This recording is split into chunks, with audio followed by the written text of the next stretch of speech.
오늘은 믿음의 공동체를 위한 기도라는 제목으로 함께 말씀을 나누겠습니다. 이 말씀을 함께 나누실 때에 저와 여러분에게 우리 주님의 크신 은총과 평안이 함께 하시기를 축원합니다. 우리 어린아이들에 나타나는 특징 중에 하나가 자기중심적 사고입니다. 그래서 어렸을 때부터 아이들은 모든 일들을 다 자신의 관점으로 생각합니다. 내가 배고프면 다른 사람도 배고픈 것이고요, 내가 아프면 다른 사람도 아픈 것이고, 내가 슬프면 친구도 슬프다는 생각을 하게 됩니다. 항상 자기 자신을 위주로 생각하는 그런 이기적인 마음들이 조금씩 아이들에게 보여지는 것들을 보았을 때에, 만약 이것이 고착화되어서 나중에 어른이 되었을 때도 이 아이들이 이기적인 생각을 하게 되면 자기밖에 모르는 사람으로 살아가는 겁니다. 그래서 우리는 어렸을 때부터 우리 아이들에게 양보와 배려와 또한 그런 좋은 미덕들을 잘 가르쳐서 아이들이 자기밖에 모르는 사람이 아니라 함께 다른 사람을 위하고 배려하고 사랑을 나눌 수 있는 그런 아이들로 자라날 수 있도록 우리는 다음 세대 아이들을 잘 교육할 수 있어야만 합니다. 오늘 야고보 사도는 우리에게 어린아이와 같은 신앙을 가지고 있는 우리에게 어떠한 양보의 그런 배려 혹은 그런 미덕들을 길러야 할지에 대해서 우리에게 가르쳐주고 있습니다. 이 당시 야고보 사도의 편지를 받았던 이 야고보서를 읽고 있는 성도들의 상태는 굉장히 어려운 가운데 처해 있었습니다. 그 당시 실제적인 역사적 상황을 비추어 보더라도 그들은 고난 가운데 빠져 있었고 어려움 가운데 도저히 헤어날 길 없는 많은 아픔들이 있었음을 우리는 보게 됩니다. 그런 상황 가운데 야고보 사도는 분명하게 선포합니다. 기도하라고. 어떠한 어려움에도, 어떠한 삶의 현실 속에서도, 문제 속에서도, 어떠한 관계의 어려움 속에서도 기도하라고 이야기합니다. 특별히 오늘 말씀을 준비하면서 제 속에 그러한 소원이 생겼습니다. 이 말씀을 들으시는 가운데 분명히 하나님은 말씀을 통해서 역사하신다고 약속하셨습니다. 그래서 오늘 말씀을 들으시는 저와 여러분 가운데 삶의 어려운 문제들, 육체의 고난이나 마음의 질병들, 다른 사람과의 관계의 문제들, 많은 어려움들 가운데 현실적인 문제들 속에서 주님이 치료하실 것이라는 그러한 약속의 말씀을 붙잡으시는 저와 여러분 되었으면 좋겠습니다. 오늘 본문 말씀을 보면요, 야고보는 우리에게 이기적인 기도가 아니라 서로를 위해 할 수 있는 그런 기도를 가르쳐주고 있습니다. 근데 우리가 서로를 위해서 기도해야 되는 이유는 단 한 가지였습니다. 서로를 위해 기도할 수 있는 이유는 누구나 고난당한다는 사실입니다. 오늘 본문 말씀을 보십시오. 오늘 본문 말씀을 보니 너희 중에 고난당하는 자가 있느냐, 14절에는 너희는 병든 자가 있느냐. 고난당하는 자, 병든 자, 여러분 고난당한다, 병든다, 이 두 가지만 보더라도 우리의 인생의 모든 희로애락에 다 담겨져 있는 것 같은 그런 느낌이 확연히 들기 시작합니다. 고난당한다, 병든다, 여러분 아마도 우리 인생에 있어서 가장 힘들고 어려운 일들이 고난당함과 병든다는 것이 아닐까요? 말 그대로 병든다는 것은요, 육체의 질병을 이야기합니다. 그런데 고난당하는 것은 무엇을 이야기할까요? 오늘 본문 가운데 있는 이 고난당하는 것은요, 쉽게 말하면 우리가 예수 그리스도를 믿음으로 고난당하는 것을 말합니다. 예수 그리스도를 믿는다는 이유만으로 고난을 당했던 초대교회 성도들의 상황을 살펴보았을 때, 여러분 우리가 믿음으로 살아가면서 내가 교회 다닌다고 붙잡아다가, 김지혜 교회 다닌다고 미용실에서 고난당하고 그런 일 없잖아요. 그렇죠? 없어요. 여러분 우리가 인생을 살아가면서 예수 믿는다는 이유만으로 갑자기 데리고 가서 우리에게 막 폭력을 가한다든가 그런 일 없습니다. 하지만 이 당시 초대교회 때는 너무나 당연한 일들이 예수 믿는 사람을 잡아다가 가두고 죽이는 일이었습니다. 그러면 지금 우리 가운데 주시는 고난은 무엇일까요? 여러분 여기서 살펴볼 수 있는 이 고난에 대해서 우리가 두 가지 살펴볼 수 있습니다. 우리가 어쩔 수 없이 우리에게 찾아오는 고난이 있는가 하면 하나님께서 우리에게 허락하신 고난이 있다는 것이죠. 우리가 창세기도 쭉 오는 동안에 중간에 갑자기 툭 튀어나오는, 요즘 젊은이들 말하는 갑툭튀라고 하죠. 갑자기 툭 튀어나오는 그런 욥기서가 있습니다. 이 욥기서의 시대적인 배경은 저희가 모든 성경학자들이 공통적으로 이야기할 때 아브라함 같은 그런 족장시대라고 이야기합니다. 이렇게 옛날 고대의 선사시대, 족장시대에 욥이라는 사람이 사는데 그 사람이 하나님만을 믿는, 잘 믿는 그런 사람이었다는 사실이죠. 근데 그 욥에게 사단이 하나님과 짜서 욥에게 고난을 주기 시작합니다. 여러분, 그 고난에 대해서 여러분 어떻게 해석하실지 모르시겠지만 분명한 사실은요, 우리에게 찾아오는 고난 중에는 하나님이 나에게 허락하신 고난도 있다는 사실입니다. 내가 예수 믿는 이유만으로 우리에게 찾아오는 그런 수많은 고난들, 혹은 내가 세상을 살아가면서 내 신앙을 지키기 위해서, 내 믿음을 지키기 위해서 고군분투할 수밖에 없었던 그 수많은 삶의 현장과 현실들 속에서 우리에게 찾아오는 그 여러 가지 고난들이 분명히 존재한다는 사실입니다. 근데 과연 그럴 때 어떻게 할 것이냐? 이런 고난을 마주하는 사람들의 모습은 참 다릅니다. 제가 볼 때 크게 두 가지 양태를 보이는 것 같습니다. 첫 번째는 자신의 힘으로 고난을 이겨내보자 몸부림치는 사람이죠. 어떻게 하면 한번 무시해볼까? 어떻게 하면 내 지혜로, 어떻게 하면 내 생각대로, 내 계획대로 어떻게 하면 이겨내볼까? 몸부림치는 그런 사람들입니다. 또 다른 하나는 아예 포기하고 주저앉아버리는 것입니다. 이 고난을 맞대하는 우리 인간의 이 두 가지 모습 속에서 우리는 분명하게 이 고난이 하나님으로부터 왔음을 고백할 수 있는 것이 우리 그리스도인의 진솔한 고백일 것입니다. 그렇다면 이 고난당할 때 우리는 어떻게 해야 될까요? 오늘 성경은 우리에게 분명히 말씀합니다. 그는 기도할 것이요 즐거워하는 자가 있느냐? 찬송할 것이다. 여러분, 우리에게 때로는 고난도 있긴 하지만 즐거운 일도 굉장히 많습니다. 그런데 고난당한 이후에 기도할 것이요 그 다음에 즐거워하는 자가 있느냐? 그는 찬송할지니라. 우리가 고난당할 때 어려움 가운데서도 괴로움 가운데서도 기도하는 우리에게 분명히 하나님은 즐거워할 일도 허락하신다는 사실입니다. 그래서 고난을 향해서 대처할 때 우리에게 고난을 향한 어떤 우리의 마음가짐, 우리의 마음의 자세는 크게 이렇게 볼 수 있습니다. 나에게 고난을 주신 하나님과 함께 마주 앉아 있는 것, 저는 그렇게 해석하고 싶습니다. 우리가 하나님을 어떻게 알고 인격적인 하나님에 대해서 어떻게 느껴볼 수 있겠습니까? 눈에 보이지 않는 하나님을 우리가 과연 어떻게 바라볼 수 있을까요? 결국은 나의 삶의 현실 속에서, 실제적인 나의 삶의 현장 속에서 하나님을 경험할 수 있는 것은요, 나에게 기쁨과 즐거움과 고난과 여러 가지 다양한 일들이 나에게 찾아왔을 때 그 모든 순간순간마다 기쁨과 즐거움, 고난과 모든 순간순간마다 내가 이 모든 것이 하나님께로부터 왔음을 고백하고, 이러한 것들이 고난은 기도함으로 해결되어지고, 내가 즐거워할 때, 기쁠 때는요, 찬송함으로 하나님께 영광을 돌렸을 때 하나님의 기뻐하심이 나에게 느껴지는 것, 이 모든 순간순간들이 나와 하나님을 만나게 하는 그런 중요한 순간이었음을 우리는 기억해야만 합니다. 여러분, 하나님 언제 만나시겠습니까? 하나님 어떨 때 만나시는 게 좋으세요? 여러분, 거의 대부분의 교회에서 일어나는 거의 모든 신앙인들의 간증은 두 가지 중에 하나입니다. 내가 고난당했는데 기도했더니 하나님이 고난을 없애주셨다. 내가 즐거워할 때 하나님께 영광 돌렸더니 하나님이 더 큰 기쁨으로 나에게 허락해 주셨다.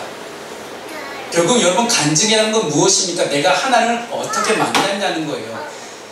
간증이라는 것은 내가 만난 하나님에 대해서 나는 자연스럽게 이야기를 풀어놓는 것이 간증이라는 것을 생각해 본다면 우리는 고난당할 때 기도할 수 있어야 합니다. 우리가 고난당할 때 고난에만 집중하기 시작하고, 고난당할 때 그 나에게 닥쳐온 문제에만 집중하기 시작하면 그 문제 너머에 계시고 문제를 나에게 주시고 문제 가운데 일하시는 하나님을 보지 못한다는 사실이에요. 결국 우리가 바라봐야 될 대상은 누구입니까? 살아계신 하나님 한 분뿐이십니다. 살아계신 하나님 우리가 바라볼 수 있어야 되는데 자꾸만 내 삶의 문제들이 나를 붙잡고 놔주질 않으니 그 문제의 끝만 잡고 계속 주님 어떡합니까 어떡합니까만 우리가 부르짖고 있는 우리 모습들 보게 되지 않습니까? 과감하게 문제의 끈을 놔버리고 내가 이 문제에 대해서, 고난에 대해서 내가 이 순간 손을 놔버리면 나한테 큰일이 생길 것 같은 그런 불안과 두려움이 분명히 존재합니다. 내가 이렇게 모험을 걸어도 되나 싶을 정도로 참으로 마음이 어려질 때가 있습니다. 분명히 존재하죠. 하지만 그럼에도 불구하고 그러한 현실들 속에 그러한 두려움이 닥쳐오는 그 순간 속에 우리는 두려움과 고난보다 더 크신 하나님의 손을 붙잡을 수 있어야 된다는 사실입니다. 여러분, 하나님을 믿는다는 것은 별다른 것이 아닙니다. 눈에 보이지 않는 하나님이시지만 이 하나님의 실체가 돼서 정말 인격적으로 나에게 다가오시는 그 순간은요, 나에게 일어나는 모든 삶의 일들 속에서 누구나 충분히 당연하게 하나님을 만날 수 있다는 사실입니다. 여러분, 고난에 대해서 어떻게 대처하시겠습니까?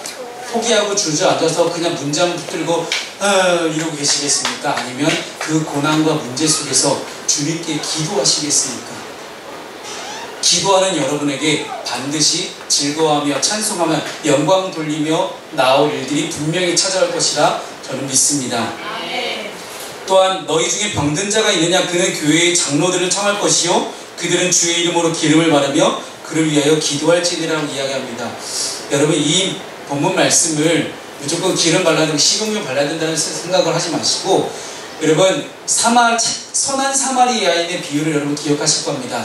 이 누가복음에 나오는 이 선한 사마리아인의 비유를 보게 되면 강도 만난 자에게 사마리아인이 찾아가서 제일 먼저 했던 응급처치가 뭔지 기억나십니까? 감람유를 바르는 것이었어요.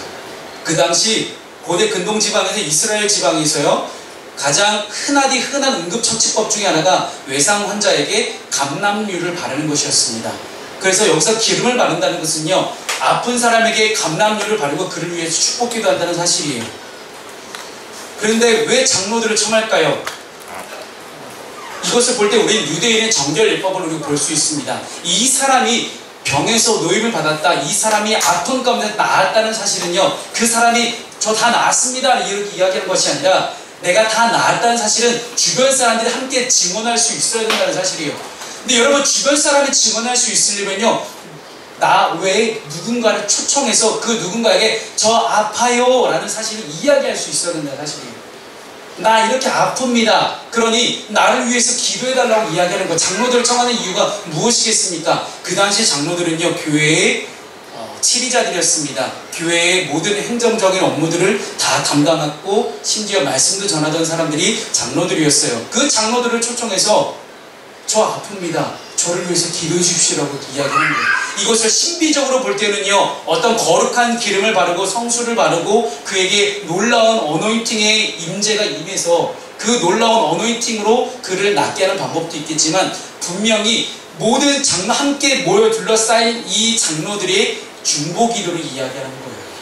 그래서 바라기는 오늘 본문 이제 설교의 제목이 믿음의 공동체를 위한 기도입니다. 그래서 단순히 나 혼자 개인적으로 하나님을 믿고 살아가는 그런 신앙생활로 비춰질 수 있겠지만, 이 신앙이라는 이 두 글자를 살펴보았을 때 신앙이라는 것은요, 우리가 어떻게 주님을 바라보느냐의 문제가 신앙입니다. 어떻게 주님을 바라볼 것인가? 나 혼자 주님을 바라보고 살자니 힘들죠. 내가 힘들 때 누가 나를 위해서 기도해주고, 내가 힘들 때 내가 누군가를 위해서 기도해줄 수 있는 그런 공동체가 되어지는 것. 야고보 사도는요, 가장 우려했던 부분이 그 부분이었습니다. 초대교회 믿음의 공동체가 여러가지 고난과 핍박과 어려움 때문에 흩어지고 깨어질 것을 가장 두려워했습니다. 어떻게 모인 믿음의 공동체인데, 어떻게 모인 교회 공동체인데, 이 교회 공동체가 고난과 핍박과 어려움 때문에, 아픈 몸 때문에 깨어지는 것을 가장 두려워했습니다. 근데 여러분, 아픈 것이 그냥 우리에게 아플 수도 있겠지만, 실제로 그 당시에 로마에게 끌려갔다가 병을 안고 온 사람들이 굉장히 많았다는 거예요. 그래서 혹자들은 사도 바울의 여러 가지 병의 근원도 고난당한 것이 아닐까라는 그렇게 추측하시는 분도 굉장히 많습니다. 말 그대로 끌려가서 고난당하고 고문당했기 때문에 병을 얻고 돌아왔다는 그런 이야기예요. 그랬을 때 이 고난을 바라보고 누군가는 마음이 약해집니다. 누군가 병을 얻었으니 아픈 사람하고 옆에 같이 앉아있으면요, 같이 힘이 쭉 빠지잖아요. 하지만 아픈 사람이 옆에 있을 때 내가 걱정하지 마, 내가 너를 위해서 기도해 줄게, 걱정하지 마, 내가 너의 마음을 잘 알아줄게, 내가 공감해 줄게, 너 혼자 있는 거 아니야, 내가 너 함께 해줄게 라는 그런 힘이 섞인 이 격려의 말 한마디, 응원의 말 한마디, 그 기도의 말 한마디가 그 사람을 다시 이렇게 세우고 또다시 이 믿음의 공동체, 교회 공동체를 위해서 열심히 사역하고 훈련하고 선교할 수 있는 그런 좋은 믿음의 토양이 됐다는 사실입니다. 사랑하는 여러분, 바라기는 여러분 가운데 기도 제목이 있으시니까 나누십시오. 내가 기도 제목을 나눈다는 사실은요, 나와 함께 하시는 하나님께서 내가 기도 제목을 나누는 저 사람과도 함께 하심을 믿는다는 것입니다. 우리 하나님께서 언제나 함께, 항상 함께 하시고 무소부지하시고 누군가와도 어느 누구와도 함께 계시다는 사실, 그리고 나의 기도에만 응답하시는 것이 아니라 저 사람의 기도에도 반드시 응답하실 것이라는 분명한 확신 속에서 우리는 우리의 기도 제목을 나누기 시작합니다. 그럴 때에 예수님께서 마지막에 성만찬을 하시면서 떡을 떼며 잔을 함께 드셔서 잔을 함께 나누어 마시며 하나가 될 것을 말씀하셨던 그 분명한 성만찬의 의미가 중보기도를 통해서 기도 제목을 나눔을 통해서 비로소 이루어진다는 사실입니다. 사랑하는 성도 여러분, 내 삶의 문제들, 내 삶의 현실들, 나만 알고 있는, 나만 겪고 있고 나만 고통스럽다고 생각했던 그 모든 일들을 통해서 나 혼자 괴로워하는 것이 아니라 내가 누군가에게 기도 제목을 나누었을 때 아픔은 나누면 반이 되고 기쁨은 나누면 배가 되는 그러한 영적인 놀라운 순간이 우리에게 일어나기 시작합니다.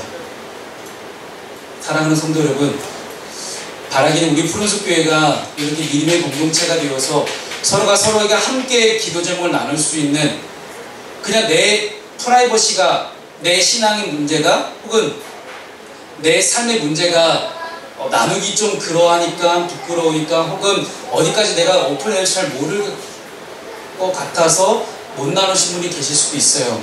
하지만 분명한 사실은요, 나와 함께 하신 하나님이 이 교회 공동체 가운데 함께 하시면 그 하나님의 일하심과 역사하심은 꼭 나를 통해서만 일어난다는 사실이 아니라는 것입니다.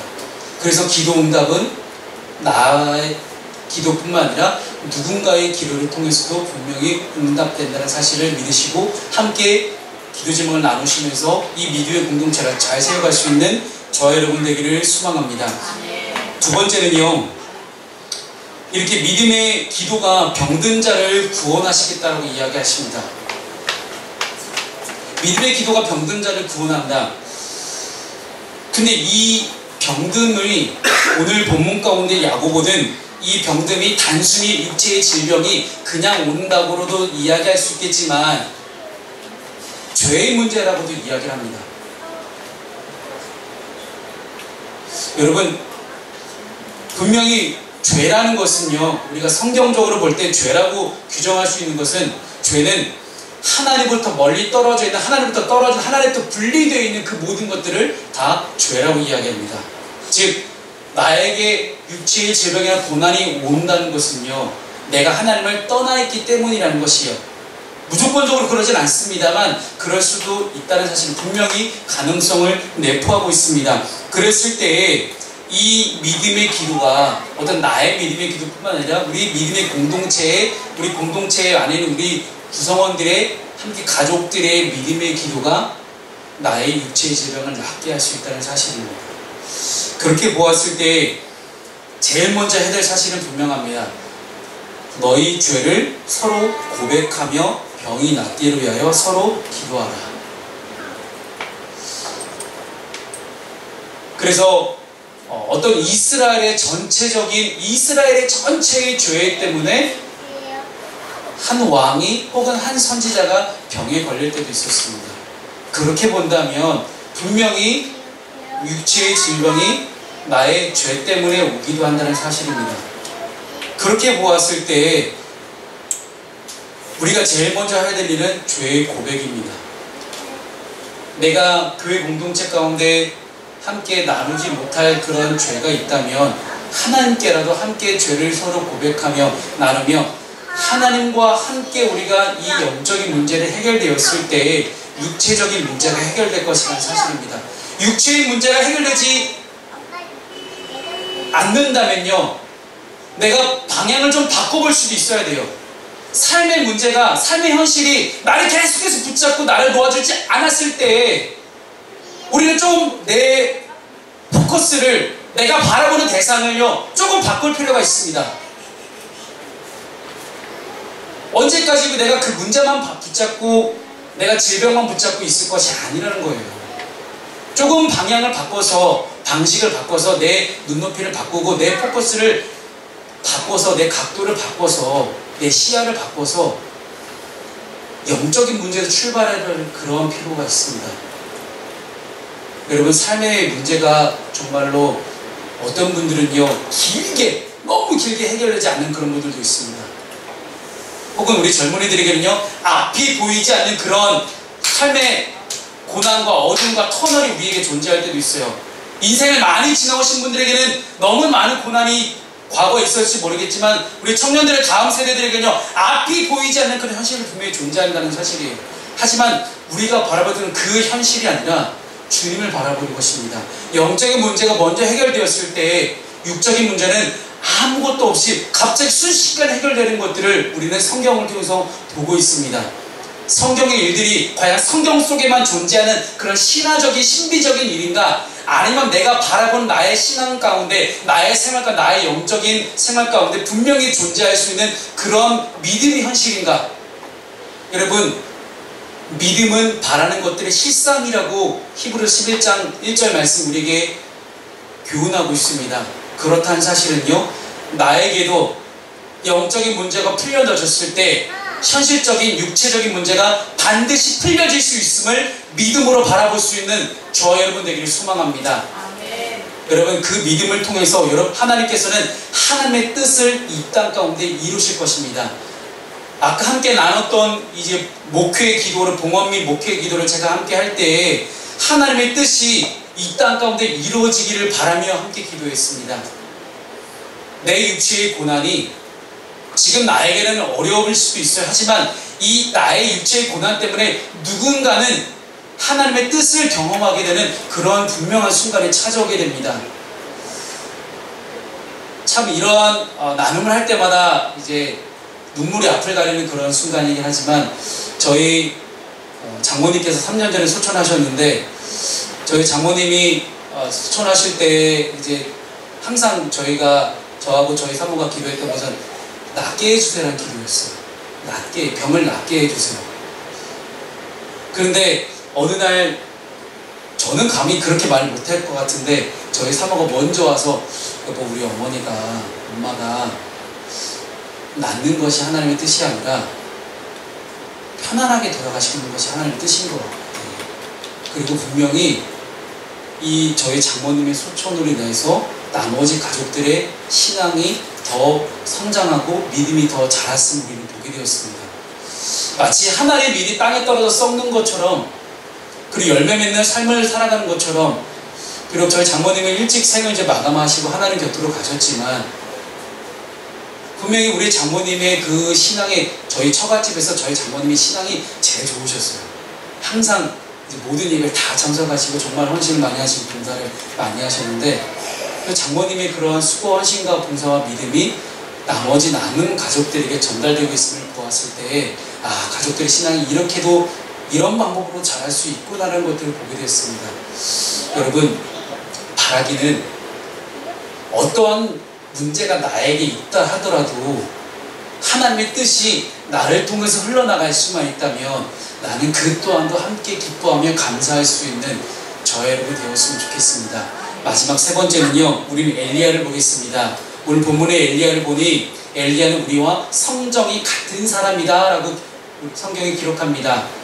말 그대로 엘리야도 우리와 같은 연약한 인간이었다는 사실이에요. 실제로 엘리야는 아합 왕의 부인이었던 이세벨 왕비를 피해서, 나 이제 하나님 일 더 이상 못하겠습니다. 지금은 하면 목사가 어떤 여러가지 위협과 어려움 때문에 나 하나님 상 못하겠습니다. 하나님께 떼쓰는 거예요. 그러면서 궁절하는 게 뭐였습니까? 나 죽여주십시오.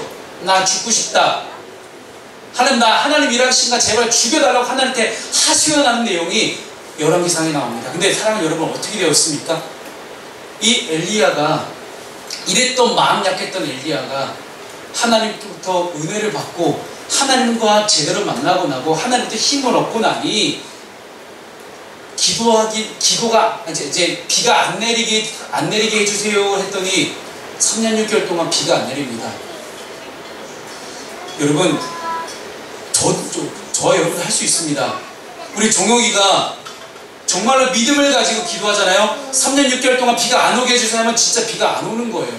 왜냐? 엘리야도 그랬으니까. 엘리야도 우리가 똑같이 그렇게 여러 가지 죄도 짓고 범죄도 짓고 하나님 앞에 떠나기도 해보고 하나님 욕해보기도 하고 그랬던 똑같은 연약한 인간이었다는 사실이에요. 근데 이 연약한 인간이 도대체 뭐길래 이 인간이 기도했을 때 3년 6개월 동안 비가 안 오고 또 다시 비가 오기 했더니 또 비가 오고 모세는 어떻습니까? 하나님이 이스라엘 백성을 다 죽이려고 하셨을 때 하나님이 자기 백성 죽이려고 애굽에서 탈출시켰다는 얘기 듣고 싶으십니까? 너무 건방지잖아요. 근데 하나님 그 얘기 듣고 하나님이 이스라엘 백성들을 죽이려고 다시 그냥 거두십니다. 여러분, 사람의 기도가 이렇게 놀라운 하나님의 뜻을 움직이는 그런 기도가 됩니다. 여러분, 하나님 믿는다는 것은요, 내가 하나님 믿는다는 것은요, 기도한다는 것입니다. 기도하지 않는다는 것은 내가 하나님 안 믿는다는 거예요. 기도할 대상이 있다는 것 자체가 얼마나 여러분 귀합니까? 저기 매주 절에 가시다면서 저 불교 믿어하는 그런 사람들처럼 돌에다 대고 계속 빌어대는 그런 전혀 인격적이지도 않은 그 돌덩이에다가 얘기하는 그런 사람들과 어떻게 비교를 하겠어요? 우리가 믿는 하나님은 어떤 하나님이십니까? 인격적인 하나님이에요. 나하고 똑같은 마음을 계셔. 내가 슬퍼할 때 똑같이 슬퍼하시고 내가 기뻐할 때 똑같이 기뻐하시고 내가 고난당할 때 나와 함께 하시고 늘 유일하게 나의 마음을 알아주시는 그 한 분, 그 하나님이 나에게 함께 하신다는 것을 내가 믿고 그 하나님을 향한 믿음의 대상, 그 나의 믿음의 대상에게 기도할 수 있다는 것, 그것이 바로 여러분 신앙이 되길 바랍니다. 여러분, 기도할 때 우리는 그리스도인으로서 살아있음을 느끼게 됩니다. 궁극적으로 우리는 전도할 때 그리스도인으로서 살아있음을 느끼게 됩니다. 피곤했어요. 지난주 월요일날 안산대학교에서 이제 또 행사가 있어서 전도 축제하고 이제 하다 보니까 하루 종일 다 쏟고 화요일 수요일 체크하고 왔더니 피곤하더라고요. 근데 그래도 목요일날 전도하기로 했으니 나가야 되잖아요. 피곤한 몸을 이끌고 나가서 전도를 하는데 그날따라 하나님이 역사하셨는지 주는 사람마다 다 받아주는 거예요. 그리고 어떤 이제 안산제일교회 다니시는 할머니 권사님 만났는데 그 권사님을 통해서 제가 위로를 받았습니다. 그 권사님 통해서 하나님이 그 권사님 통해서 저에게 위로와 힘과 격려를 주시는 걸 경험하면서 전도할 때 하나님의 살아있음을 또한 내가 그리스도인의 살아있음을 느끼게 됐습니다. 그래서 오늘 본문 마지막 절은 뭐라고 기록합니까? 미혹되어 진리를 떠난 자를 누가 돌아서게 하면 너희가 알 것은 죄인을 미혹된 길에서 돌아서게 하는 자가 그의 영혼을 사망에서 구원할 것이며 허다한 죄를 덮을 것이니라. 우리가 기도하면서 누굴 위해서 기도해야 되냐? 내 주변 사람 중에 주님을 떠난 사람들, 미혹되었든지 아니면 시험당했든지 어찌됐든지 이 복음의 진리에서 떠난 그 누군가를 위해서 기도할 수 있어야 된다는 이야기합니다. 그럼 어떻게 된다는 겁니까? 엘리야가 기도해서 3년 6개월 동안 비가 안 내린 것처럼, 그렇게 불가능한 일이 일어난 것처럼 내 주변에 도저히 교회 안 나올 것 같던, 도저히 예수님께 다시 돌아올 것 같지 않았던 그 사람도 내 생각과 내 지혜와 내 계획들, 내 계산대로는요 도저히 교회 나올 것 같지 않은 그 사람도 내가 기도하면 나온다는 사실이에요. 그 사실을 온전히 믿고 기도하며 나아갔을 때 하나님의 역사하실 것도 우리는 바라보라는 사실입니다. 말씀을 마무리하겠습니다. 사랑하는 여러분, 그렇게 할 때 우리의 삶 가운데 우리의 믿음의 공동체가 세워지기 시작합니다. 여러분, 어떤 신앙을 가지시겠습니까? 여러분, 삶에 어떠한 문제가 있든지 어떠한 고난이 있든지 어떤 질병이 있든지 어떠한 순간이 오든지 여러분 기도하십시오. 기도는 만사를 변화시킵니다. 기도하겠습니다.